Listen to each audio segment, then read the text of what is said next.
In course exam মানে in course পরীক্ষা আসলে আমাদের নতুন সিস্টেম মানে 24-25 সেশন থেকে অনার্স ফার্স্ট ইয়ারের জন্য যে ইন কোর্স সিস্টেম, যদিও ইন কোর্স সিস্টেম আগেই চালু ছিল, তবে এই যে নিউ রুল অর্থাৎ 24-25 শিক্ষাবর্ষ থেকে নতুন ফার্স্ট ইয়ারদের জন্য নতুন আঙ্গিকে ইন কোর্সের নিয়ম চালু হয়েছে। তো ইন কোর্স এক্সাম নিয়ে তোমরা অযথাই ভয় পাচ্ছ, আসলে ইন কোর্স পরীক্ষা ওইরকম কোনো বিষয় না। দেখো আমি এটাকে মানে আজকের পর্বে আমি ইন কোর্স এক্সাম কী সেটা নিয়ে কথা বলবো, আমি দেখাবো ইন কোর্সের নাম্বার বন্টনটা কীভাবে হয়, কারা এই নাম্বারটা দেয় বা কারা ইন কোর্স দেয় বা কারা ইন কোর্স দিবে না, দিতে পারবে না বা তাদের দেওয়ার দরকার নাই, এছাড়া কারা খাতা দেখবে, প্রশ্ন কারা করবে, কি পড়বা ইন কোর্সে, সিক্রেট কিছু রুলও আমি বলে দিব। ঠিক আছে, তো দেখো ভিডিওটা শেষ পর্যন্ত একটু দেখার চেষ্টা করো।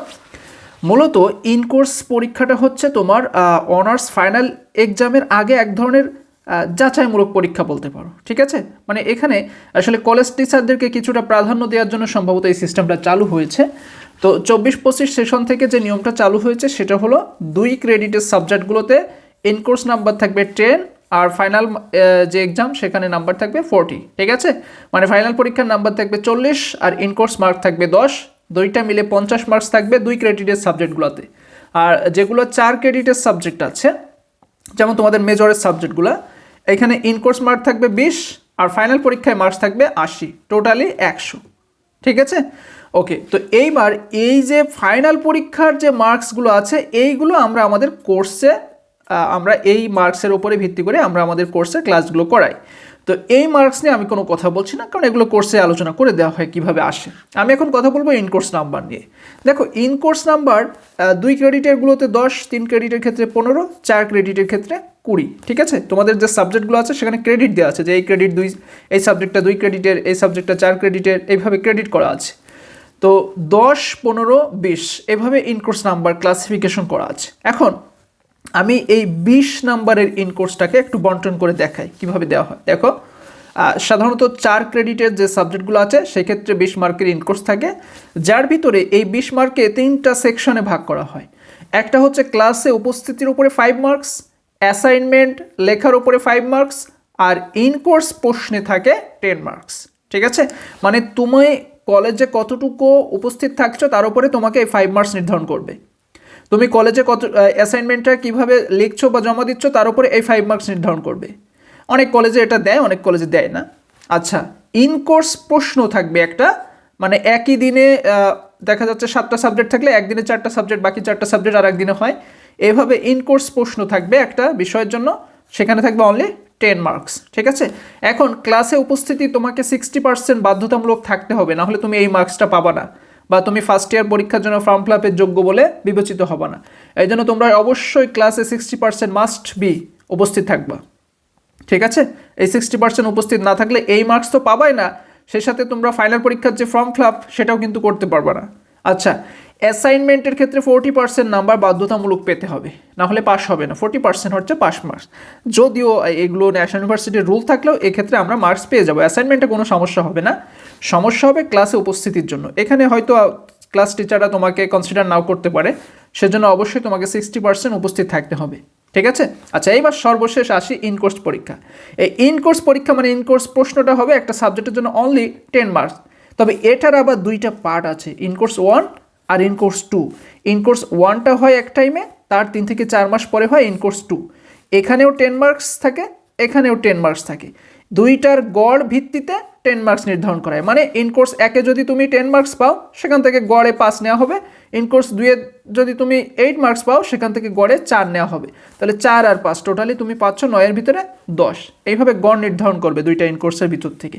ঠিক আছে, তবে এক্ষেত্রে 40% নাম্বার অবশ্যই বাধ্যতামূলক পেতে হবে, এটা নিয়ম। 40% না পেলে সমস্যা হবে বা ফেলও হতে পারে।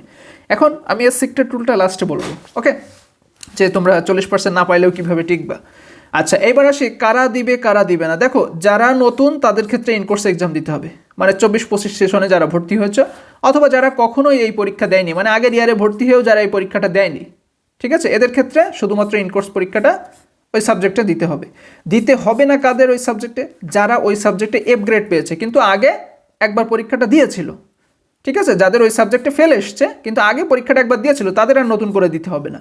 যারা ইমপ্রুভমেন্ট দিবে, মানোন্নয়ন দিবে, তাদেরও আর নতুন করে দিতে হবে না, কারণ তারা ওই যে গত বছর পরীক্ষা দিয়েছিল ওর নাম্বারটা স্বয়ংক্রিয়ভাবে যোগ হয়ে যাবে। ঠিক আছে, তাহলে যারা ফেল করেছে ওই বিষয়ে বা এফ গ্রেড পেয়েছে, যারা ইমপ্রুভমেন্ট দিবে বা যারা প্রমোটেড হয়নি তাদের ক্ষেত্রেও এটা আর দিতে হবে না। যে মানে কথা হচ্ছে যারা লাইফে একবার হলেও এই ইনকোর্স পরীক্ষাটা দিয়েছে তাদের আর দেওয়ার প্রয়োজন হয় না, যারা নতুন কখনো দেয়নি তাদেরই এই পরীক্ষাটা দিতে হয়। ঠিক আছে, আচ্ছা খাতা দেখবে কারা? কলেজ টিচাররাই খাতা থাকবে, মানে তোমার নিজের যে কলেজ আছে সেই শিক্ষকরাই খাতা দেখবে, সেই শিক্ষকরাই প্রশ্ন করবে, অন্য কোনো কলেজের টিচাররা প্রশ্নও করবে না, খাতাও দেখবে না। তারা খাতাটা দেখার পরে সেই খাতাটা জাতীয় বিশ্ববিদ্যালয়ের কাছে হ্যান্ডওভার করবে, যদিও জাতীয় বিশ্ববিদ্যালয় সেটা আর ভুল করে খুলেও দেখবে বলে আমার মনে হয় না। তারা যে মার্কসটা দিবে সেটাই জাতীয় বিশ্ববিদ্যালয় কাউন্ট করে নিবে। ঠিক আছে, জাস্ট খাতাটা প্রমাণস্বরূপ জাতীয় বিশ্ববিদ্যালয়ে জমা রাখবে, খুলেও দেখবে না ওইগুলা। ওকে, আচ্ছা এইবার আসি কি পড়বো। দেখো তুমি ইন কোর্সের জন্য কি পড়বা? মার্কস তো অনলি ইন কোর্সে 4 ক্রেডিটের যে সাবজেক্টগুলো আছে সর্বোচ্চ সাবজেক্ট 10 মার্কস। তো 10 মার্কসের জন্য আমার 2 থেকে 3টা প্রশ্নই আসুক ইন কোর্সে, তার বেশি তো আসবে না, তাই না? 2টা প্রশ্ন 3টা প্রশ্নই আসুক 10 মার্কসের জন্য। তো 3টা প্রশ্নের ভিতরে তুমি যদি কোনো রকম একটা প্রশ্নও লিখতে পারো তাও তুমি এই 40% নাম্বার ইন কোর্সে পেয়ে যাবা, মানে সহজেই তুমি ইন কোর্সে উত্তীর্ণ হয়ে যাবা। এবং টোটালি 5, 5, 10 আর 10, 20 সবগুলো ঠিকঠাকভাবে অ্যাটেন্ড করলে 20-র ভিতরে তুমি 15-16 অনায়াসে পেয়ে যাবা, যদি অনলি এই 3 বা 2টা প্রশ্নের ভিতর থেকে একটা প্রশ্ন তুমি খাতায় লিখতে পারো। ঠিক আছে, এখন এই প্রশ্নটা কিভাবে লিখবো সেটাই আমি সিক্রেট রুল হিসেবে লিখেছি। দেখো এই প্রশ্নটা কিভাবে লিখবা তুমি, তোমার ফার্স্ট ইন কোর্স আর সেকেন্ড ইন কোর্স বলে 2টা কথা আছে না। এখন ইন কোর্স 1-এ কিন্তু সব সাবজেক্ট, একটা চ্যাপ্টারের সব চ্যাপ্টার, একটা সাবজেক্টের সব চ্যাপ্টার একদম হবে না। দেখা যাচ্ছে ইন কোর্স 1-এ 6টা চ্যাপ্টারের ভিতরে 1 থেকে 3 নাম্বার চ্যাপ্টারের পরীক্ষা হলো, আর ইন কোর্স 2-এ মানে 2 থেকে 3 মাস পর যেটা হয় সেটাতে তোমার 4 থেকে 6 নাম্বার চ্যাপ্টার। তাহলে ইন কোর্স 1-এ হাফ আর ইন কোর্স 2-এ বাকি হাফ পরীক্ষা হবে। ঠিক আছে, বা কলেজে যতটুকু পড়াবে, কলেজে যদি প্রথম 2টা চ্যাপ্টার পড়ায় তার উপরে ইন কোর্স 1 পরীক্ষাটা হবে। তো এই পরীক্ষাটা এই জন্য যে প্রথম 2 থেকে 3টা চ্যাপ্টার পড়তে হবে একটু। এখন এর জন্য কোনো সাজেশন হয় না, কারণ একটা বিষয়ে যদি 2 থেকে 3টা প্রশ্ন হয় তার জন্য আসলে সাজেশন বানানো খুবই টাফ হয়ে যায়। এই জন্য তোমরা একটু ক্লাস করবা, 1 থেকে 3 চ্যাপ্টারে কী আছে একটু টুকিটাকি দেখার চেষ্টা করবা, তাহলে মোটামুটি 3টার ভিতরে একটা প্রশ্ন তোমরা টাচ করতে পারবা। ঠিক আছে, তো ওই একটা প্রশ্ন লিখতে পারলেই তুমি ইন কোর্সে মোটামুটি 40% উত্তীর্ণ হয়ে যাবা, মানে 40%-এর পেয়ে যাবা।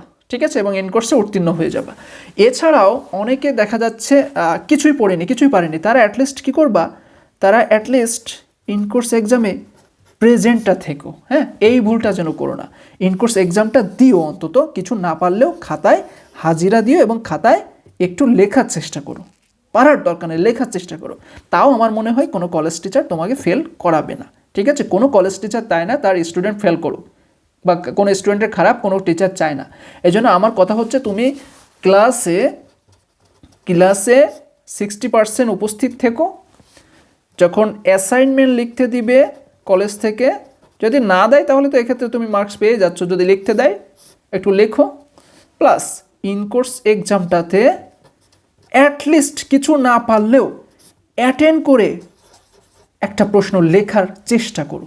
তাহলে এই 3টা শর্ত যদি তুমি মেনে চলো, ইন কোর্সে 20 নাম্বারের ভিতরে পাস তো হয়ে যাবে, 15 মার্কস তুমি অনায়াসে পেয়ে যাবা। ঠিক আছে, তা আমার মনে হয় ইন কোর্স পরীক্ষা নিয়ে আর কারোর কোনো ঝামেলা থাকার কথা না। আমি জাস্ট 20 মার্কসের যে ইন কোর্স আছে, মানে 4 ক্রেডিটের সাবজেক্টটা নিয়ে কথা বললাম।